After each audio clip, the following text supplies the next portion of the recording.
Hey guys, what's up? This is Haruki, your community manager, and today I'm super excited to be inaugurating this podcast of Mayhem. The idea behind this series is that we have members of the development team joining us on a monthly basis and then commenting on everything that is relevant to you guys, World of Mayhem, new things are coming, past things that came, and just to get us a little bit talking. So today I thought that it was quite fitting to have Henry on my left, who is one of our product managers in Looney Tunes and also one of the masterminds behind the recent update that hit the stores, which was the progression and crate update. So yeah, it's great to have you here, Henry. Thanks for taking the time. How are you doing? Thank you. I'm doing great. Okay, cool. So yeah, you are the first one in this podcast. So let's see how far can we get from here. Yes. Cool. So just out of curiosity, just because you're, a product manager, I would like to ask you, what does a product manager do for anyone that, doesn't know what you guys do? Yeah, sure. It's a funny title, manager of the product. But basically, product managers are kind of like half game designers in that they're getting feedback from players, but also looking at the data to sort of figure out what the game might need. And then the second half of a product manager's hat is helping to sort of manage the time of the devs and QA and getting a game design document together and sort of shepherding the feature from the idea all the way through production and testing, and then rolling it out to the public. And then the final step is sort of measuring how that feature is performing, and are the players using it the way you thought they would use it? Do you need to tweak it after you've released it because something isn't exactly right based on what the numbers look like or the feedback you get from players? Okay, yeah. So that's quite a long list you have there. I thought that my list was very long as a community manager, but I think you surpassed me by far.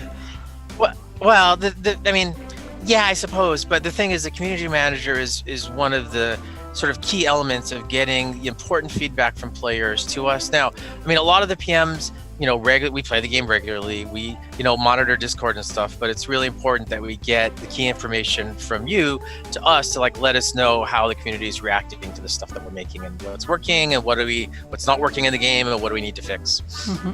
Exactly, yeah, that's me as well, the poke lady. And just so behind the scenes, guys, we talk a lot between each other. We have meetings and things like that.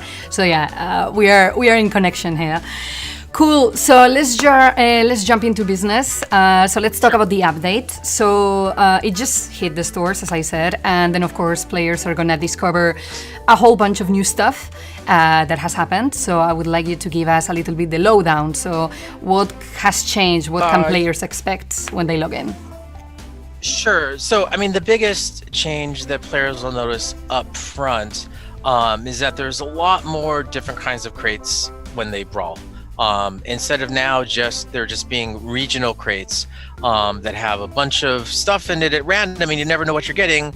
You'll see that now there are forest crates or space crates or city crates, and in those crates will only be the regional materials for that region, like the normal, fine, and epic regional materials. No longer will those crates have dynamite in them. No longer will those crates have tune-up material, have anvils. No longer will they have unique materials. They'll still have gold, and just as much gold as they had before, but there's going to be different crates for each region. In addition, there'll be new dynamite crates that show up, and surprise, surprise, those crates will have dynamite in them. And so now players might ask, okay, well, where do I get anvils from? It's a fair question. Anvils are now primarily available through the League store for bronze and silver medals. Keep in mind, Toon Tasks always can produce anvils. Players, not many people do that, obviously, but they are available for anvils. They're also available from your daily goals and the challenges twice a week as well. But now the interesting question might be hey, why are we going exactly. through this? What brought this on? Well, part of, like I said, as a product manager, you like to monitor the health of your game. And one of the things we noticed is that players, as they progress through the game, at first, dynamite's an interesting thing for them. Oh, I need dynamite to tune up my tune. But pretty quickly, players have more dynamite than they can ever use, and what's worse is like we kept giving them dynamite with every crate they opened.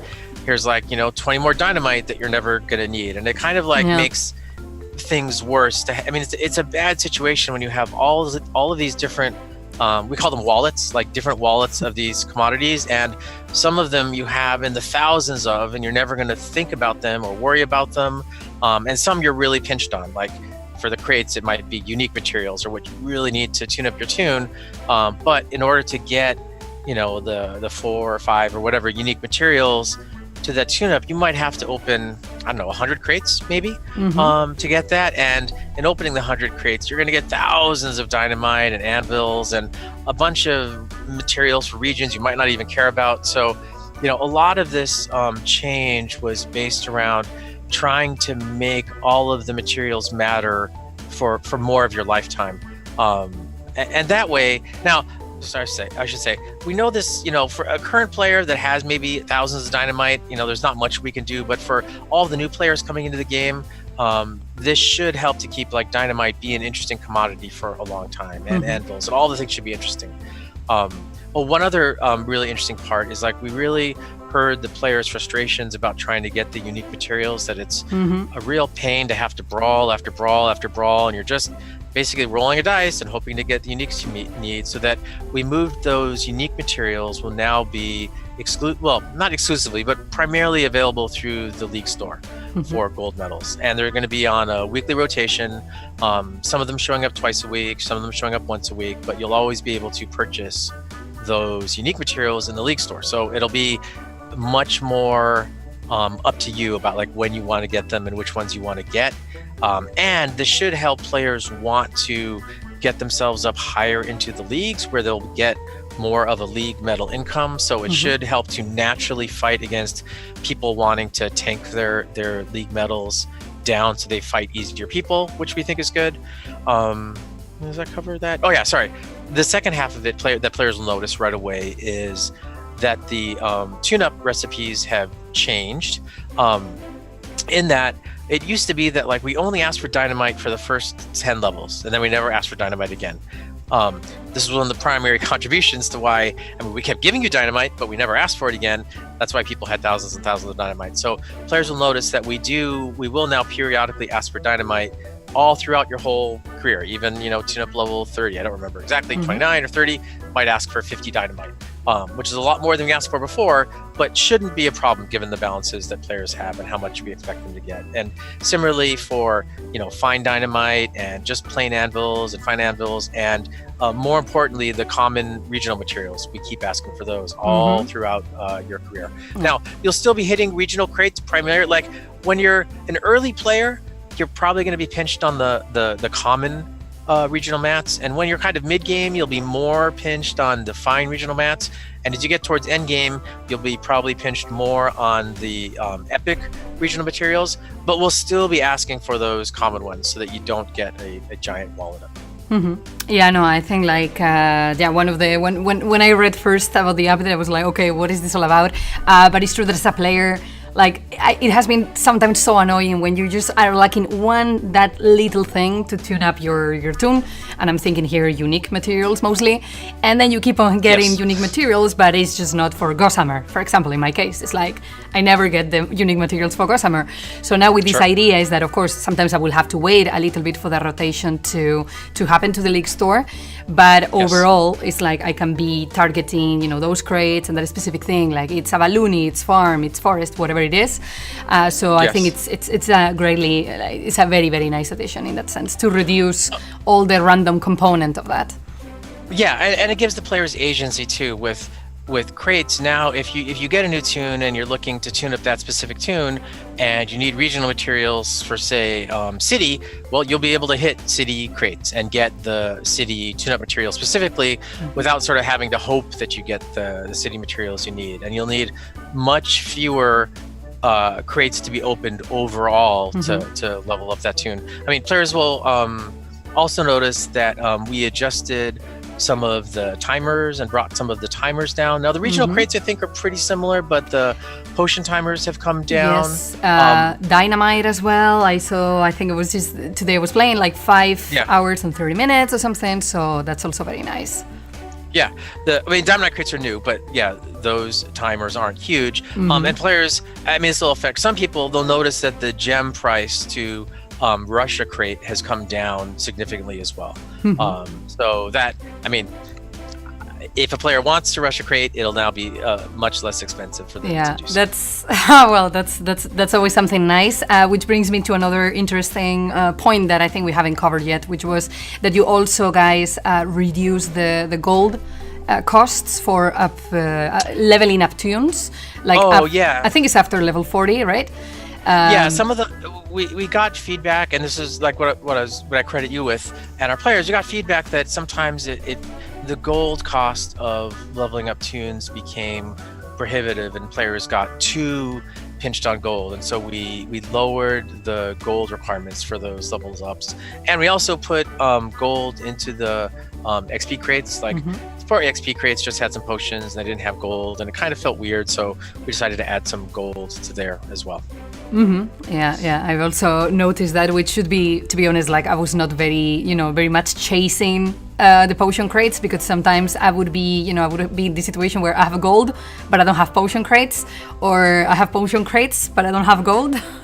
So now it seems that you're shooting these kind of like two problems at the same time. So yeah, that's great. That's really nice.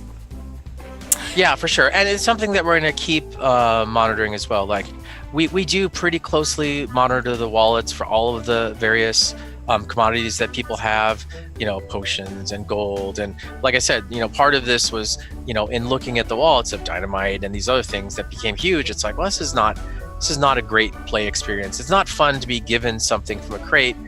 Like the Dynamite you used to get in crates is meaningless because you had so much of it. So, that kind of led to this whole process and what we're going through. Yeah, exactly. Yeah, one of the suggestions that I remember from some community members precisely because of this was like, I keep on getting this Dynamite that I'm not gonna use ever again. Is there a way for me to change this into something more useful? It's like, well, now you're gonna be using that Dynamite. Yeah, they will be. But, we're actually looking at potentially doing some like special offers in the future where we realize that players might have thousands or even tens of thousands of Dynamites, like some events where they could like trade in 1,000 Dynamite for something a little bit more useful for them, and that's all I'll say for now. Okay, good. Well, it's actually kind of like related to my next question, which was like, I will always like to ask people what they do, and then I would like to ask, what are you guys doing? So like, is there any snippet you can give us into something that is gonna come to World of Mayhem, like a little teaser, something like that, if it's possible? Sure. Yeah. No, happy to share what I can, and I hope my boss doesn't get too mad at me for sharing these. We won't tell him. Yeah. I mean, so I'm still looking personally at other sort of economic things for players to make their life easier and more fun throughout their journey.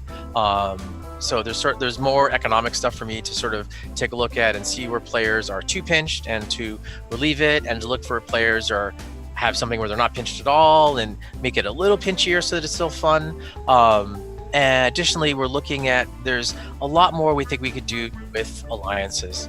We have alliances, obviously, and we have alliance events, but we'd like to do something where you can work a lot more closely with your alliance against other alliances in a really sort of fun kind of battling way. And so that's, what we are busy looking at now.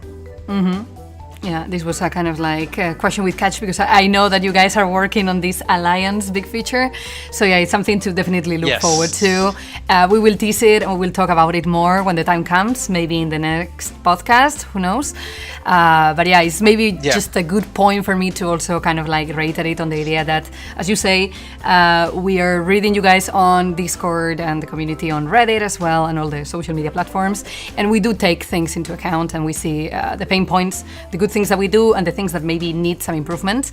So yeah, this is I feel this. Oh, for sure. I feel this update already goes into that way, and then of course there will be other updates coming down the line with improvements to what we already have, and then exciting new features to explore.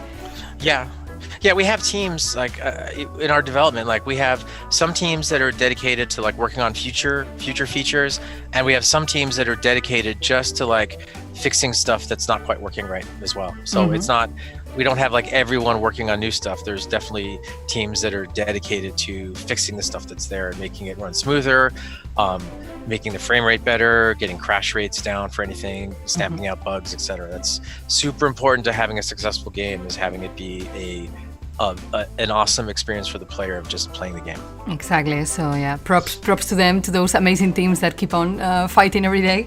Yep. And I think for this first podcast, I think we have a lot of things covered. I don't want to, take away you from your busy day at work as a product manager. So yeah, thanks again for joining us today in this first podcast. I hope it's not the last time we see you. Yeah, thank you. This was fun. Cool. And then thanks for watching, guys. As always, this the whole ending of these videos, like if there is anything else you want to ask or comment, then leave us a little comment on the comment section down below, and then don't forget to subscribe to the channel. That helps a lot. And I'll see you guys, me, Henry, and the others in the next podcast. So see ya. Thank you. Bye. Ciao. Bye.